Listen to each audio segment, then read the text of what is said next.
আজকে আমি তৈরি করব সুস্বাদু জলপাইয়ের আচার। এখানে আমি নিয়েছি হাফ কেজি জলপাই। আর এটা তৈরি করতে যা যা লাগবে, এখানে শুকনো উপকরণ নিয়েছি।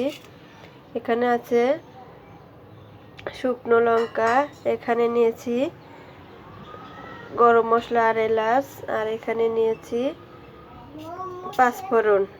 এখন আমি এগুলোকে ভেজে নেব আর জলপাইটাকে হালকা সিদ্ধ করে নেব। জলপাইটাকে আমি এভাবে ছুরির সাহায্যে কেটে নিয়েছি এরকম করে।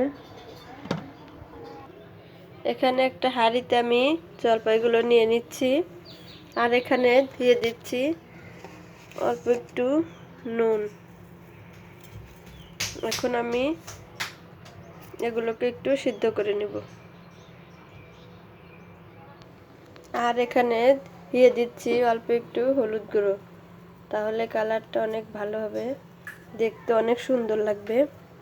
এখন আমি এটাকে ঢাকনা দিয়ে দেব 3 মিনিটের জন্য। দেখেন কালারটা কত সুন্দর হয়েছে হলুদের কারণে। এখন আমি এগুলোকে নামিয়ে নিব। নামিয়ে নেওয়ার পর মশলাগুলো ভেজে নেব। দেখেন কত সুন্দর হয়েছে, অনেক সুন্দর হয়েছে।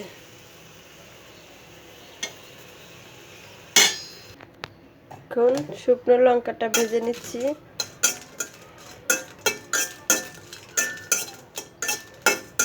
অল্প আঁচে ভাজতে হবে যেন পুড়ে না যায়।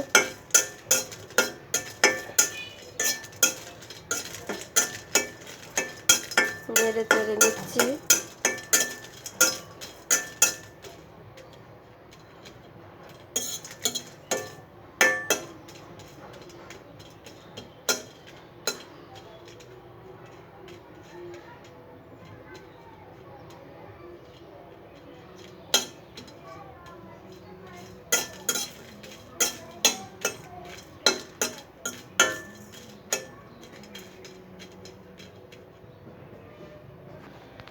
এখন পাঁচফোড়নটা ভেজে নিচ্ছি।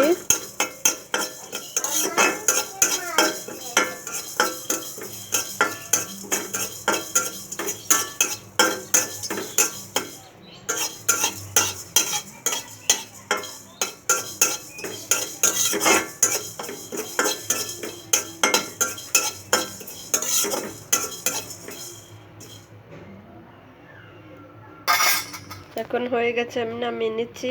এগুলো সবগুলোকে আমি গুঁড়ো করে নেব। হয়ে গেছে। এখন আমি আচারের জন্য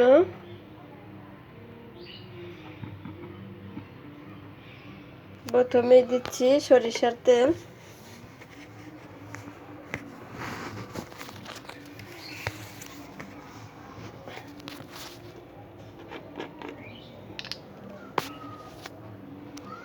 এখন দিয়ে দিচ্ছি সরিষার তেল, 1 কাপ পরিমাণ সরিষার তেল।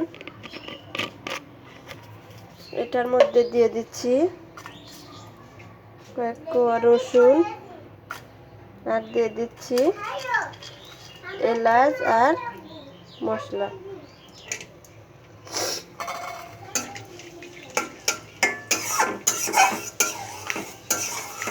নেড়ে নেব।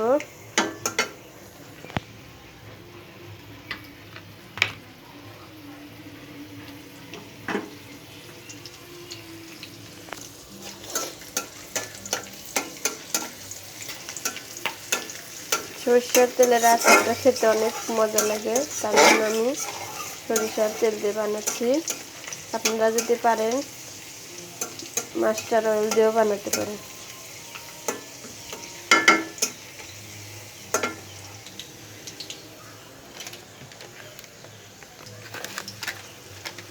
কয়েকটা দিয়ে দিচ্ছি আস্ত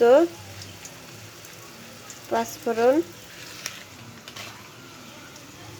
এখন আমি সিদ্ধ করা জলপাইগুলো ওটার মধ্যে একে একে ঢেলে দেব। সিদ্ধ করা জলপাইগুলো দিয়ে দিচ্ছি।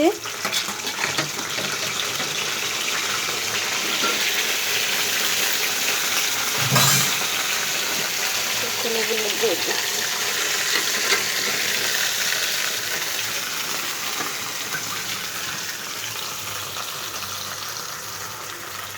দিয়ে দিচ্ছি স্বাদ মতো নুন।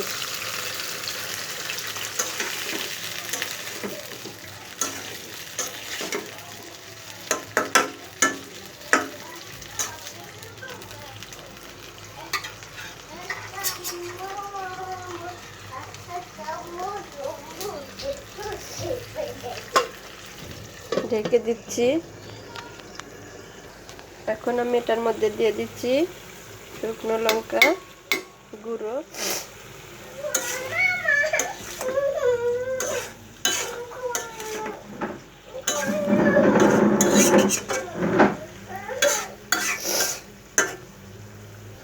আর দিয়ে দিচ্ছি 1 কাপ পরিমাণ চিনি।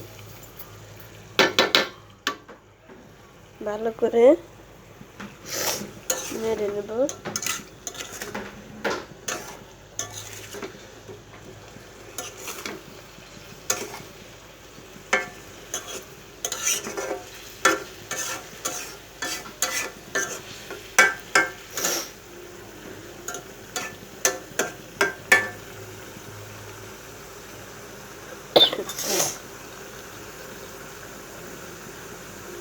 আমি এগুলোকে জলপাইগুলোকে ভর্তার মতো করে নিয়েছি।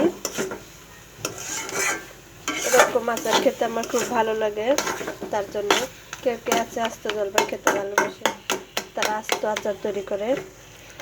আমি এরকম করেছি।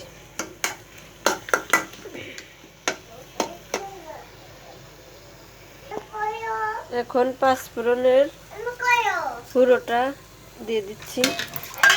গুঁড়ো দিয়ে একটু নেড়ে চেড়ে নেব, তাহলে রেডি হয়ে গেল আমার সুস্বাদু জলপাইয়ের আচার।